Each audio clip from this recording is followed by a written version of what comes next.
தந்தி தொலைக்காட்சி நேயர்களுக்கு வணக்கம். நல்லதை சொல்வோம், நல்லதை செய்வோம், நல்லதே நடக்கும். இன்று 7/9/2025 ஞாயிற்றுக்கிழமை, சதயம் நட்சத்திரம், இரவு 11:06 வரை, பிறகு பூரட்டாதி. இன்றைக்கு ஒரு அற்புதமான நாள், நிலவு நிறைந்த நாள், பௌர்ணமி பூஜை. பிள்ளை இல்லாத தம்பதியர்களுக்கு பிள்ளை பிறக்கிறது. கல்யாணமாகாதவர்களுக்கு அந்த கனவுகள் நனவாகி மாலை கிடைக்கின்றது.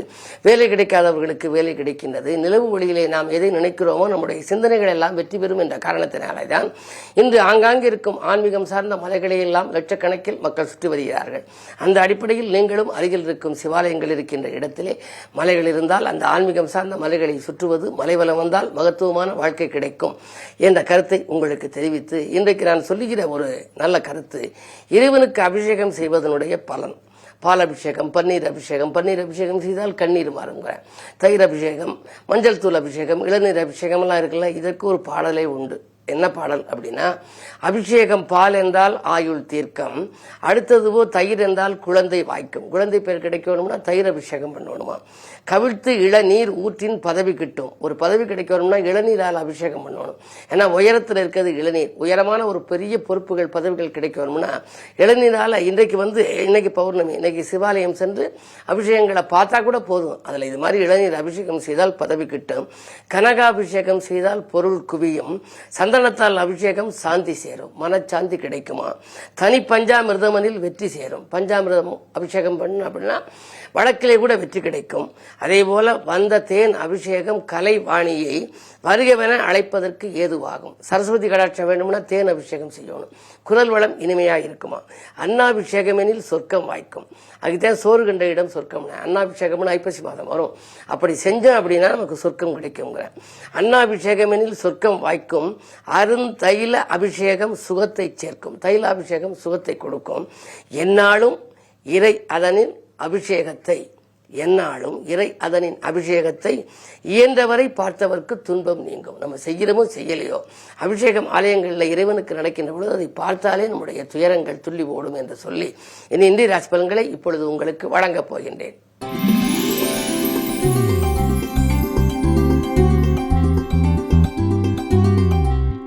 மேசராசினியர்களே, உங்களுக்கெல்லாம் இன்று ஆன்மீக நாட்டம் அதிகரிக்கின்ற நாள். அதிகாலையிலேயே நல்ல தகவல் உங்களுக்கு கிடைக்கும். உங்களுடைய ராசிநாதன் 6ல் இருக்கின்றார். 8க்கு அதிபதி 6ல் இருந்தால் விபரீத ராஜயோகம். திட்டமிடாமலே சில காரியங்களில் வெற்றி கிடைக்கலாம். பக்கபலமாக இருப்பவர்கள் உங்கள் பணத்தேவையை பூர்த்தி செய்வார்கள். புகழ் கூடும். இந்த நாள் நல்ல நாள்.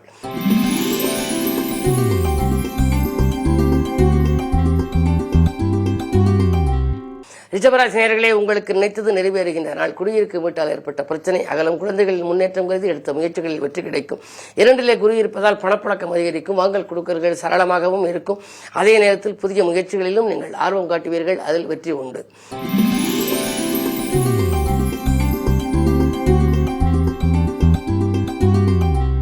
மிதுனராசினியர்களே, உங்களுக்கு எண்ணங்கள் எளிதில் நிறைவேறுகின்ற நாள். பணவரவு திருப்தி தரும். விரயங்கள் இதுவரை ஏற்பட்டதெல்லாம் ஈடு செய்ய இன்றைக்கு போதுமான அளவுக்கு பொருளாதார நிலை உயரும். சாதுரியமாக பேசி காரியங்களை சாதித்துக் கொள்வீர்கள். அதிகார பதவி கூட உங்களுக்கு வரலாம். அதே நேரத்தில் 2லே சுக்கிரன் இருப்பதனாலே உங்களுக்கு பெண்வெளி பிரச்சனைகள் அகலும். பெண்களால் பெருமை சேரும். குடும்ப முன்னேற்றம் கருதி எடுத்த முயற்சிகள் யாவிலும் வெற்றி கிடைக்கின்ற இந்த நாள் நல்ல நாள்.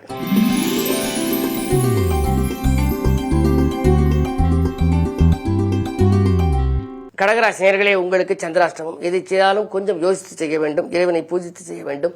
உற்சாகம் குறையாமல் பார்த்துக் கொள்ளுங்கள். எதிர்மறை சிந்தனைகளை வளர்த்துக் கொள்ளாமல் நேர்மறை சிந்தனைகளை வளர்த்துக் கொள்ளுங்கள். பக்கத்தில் இருப்பவர்களின் அனுசரிப்பு குறையாமல் இருப்பது நல்லது. அதே நேரத்தில் கொஞ்சம் விட்டுக் கொடுத்து செல்வதன் மூலமாக வெற்றிகள் உங்களுக்கு வந்து சேரும்.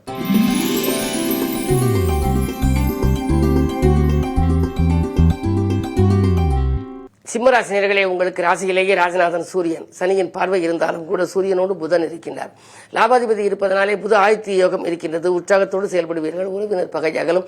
வாங்கல் கொடுக்கல்கள் சீராகவும் சிறப்பாகவும் இருக்கும். முன்னேற்ற பாதையில் இருந்த முட்டுக்கட்டைகள் அகலும். ஆலய வழிபாட்டில் ஆர்வம் காட்டுவீர்கள். நல்ல வாய்ப்புகள் இல்லம் தேடி வரும். புதிய ஒப்பந்தங்கள் அடுக்கடுக்காக வரலாம். பொருளாதார பற்றாக்குறை அகன்று புதிய முயற்சிகள் வெற்றி கிடைக்கும். இந்த நாள் யோகமான நாள், வெற்றிகரமான நாள், இனிய நாள்.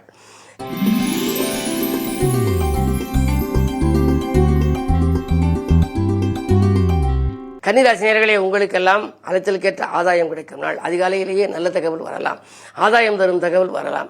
பணியிடத்தில் படிப்படியான முன்னேற்றங்கள் உண்டு. அயல்நாட்டில் உள்ள நல்ல நிறுவனங்களிலிருந்து கூட ஒரு சிலருக்கு அழைப்புகள் வரும். இடமாற்றங்கள், வீடு மாற்றங்கள் பற்றி சிந்திப்பீர்கள். உடன்பிறப்புகள் உங்களுக்கு உறுதுணையாக இருப்பார்கள். கடன் சுமையில் பாதிக்கு மேல் குறையக்கூடிய வாய்ப்பு உண்டு. எதிர்பாராத தனலாபம் வந்து இதயத்தை மகிழ்விக்கும் நாள் இந்த நாள்.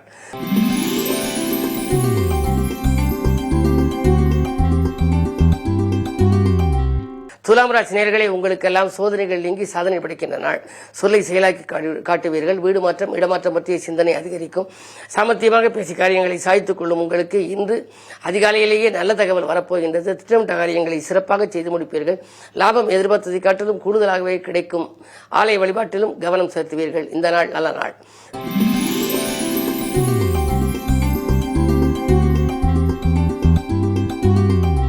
விருச்சிக ராசி நேயர்களே, உங்களுக்கெல்லாம் இந்த மலைவலம் வந்து மகத்துவம் காண வேண்டிய நாள்.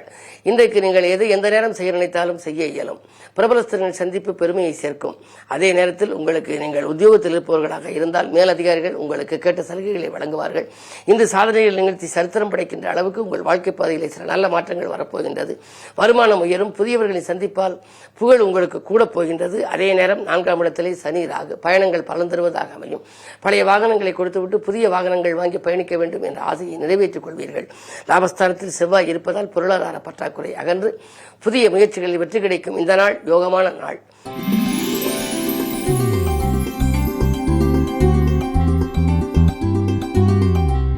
தனுசு ராசி நேயர்களே, குறு பார்வை இருக்கின்றது. குழப்பங்கள் அகலும், குதூகலம் கூடும். கொள்கை பிடிப்போடு செயல்படுவீர்கள். சொத்துக்கள் வாங்குவது விற்பது பற்றிய சிந்தனை அதிகரிக்கும். அதிகார பதவியில் உள்ளவர்களின் ஆதரவோடு ஒரு நல்ல காரியம் ஒன்றை செய்து முடிப்பீர்கள். சுக்கிரன் 8ல் மறைந்திருப்பது ஒரு வழிக்கு நன்மைதான். 6க்கு அதிபதி 8ல் இருப்பதனாலே பக்கத்து வீட்டாரின் பகைகள் மாறும். சிக்கல்களிலிருந்தும் சிரமங்களிலிருந்தும் விடுபட இன்று நல்ல நாளாக அமைகின்றது. வழிபாடு உங்களுக்கு வளர்ச்சியை கூட்டும். பௌர்ணமி வழிபாடு பலன் தரும்.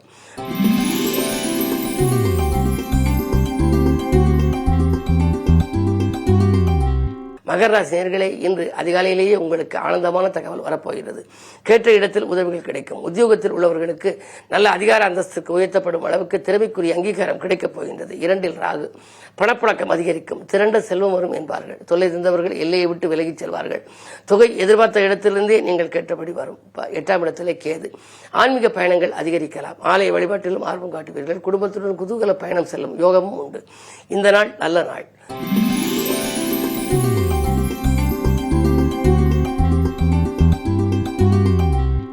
கும்பராசினியர்களே, உங்களுக்கெல்லாம் இன்று சந்திரன் சனி ராகு 3ம் உங்கள் ராசியில் சனிச்சந்திர யோகம் இருப்பதனாலே மறதி கொஞ்சம் அதிகரிக்கும். இருந்தாலும் கூட காரியங்கள் கடைசி நேரத்தில் கைகூடிவிடும். சச்சரவுகள் நீங்கி சமாதான கொடி பறக்கின்ற நாள் என்று கூட சொல்லலாம். இன்று உறவினர்கள் பகை அகலும். உற்சாகத்தோடு பணிபுரிவீர்கள். உடல் ஆரோக்கியத்தில் கொஞ்சம் கவனம் தேவை. சிறு சிறு மருத்துவ செலவுகள் உண்டு.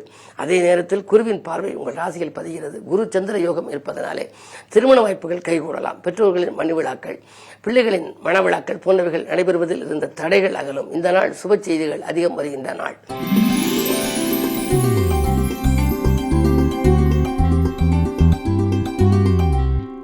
மீனராசி நேயர்களே, 4ஆம் இடத்திலே குரு அர்த்தாஷ்டம குரு, 6ஆம் இடத்தில் கேது. எனவே அலைச்சல் அதிகரிக்கும். ஆதாயம் குறைவாக இருக்கும். சேமிப்புகள் கரையலாம்.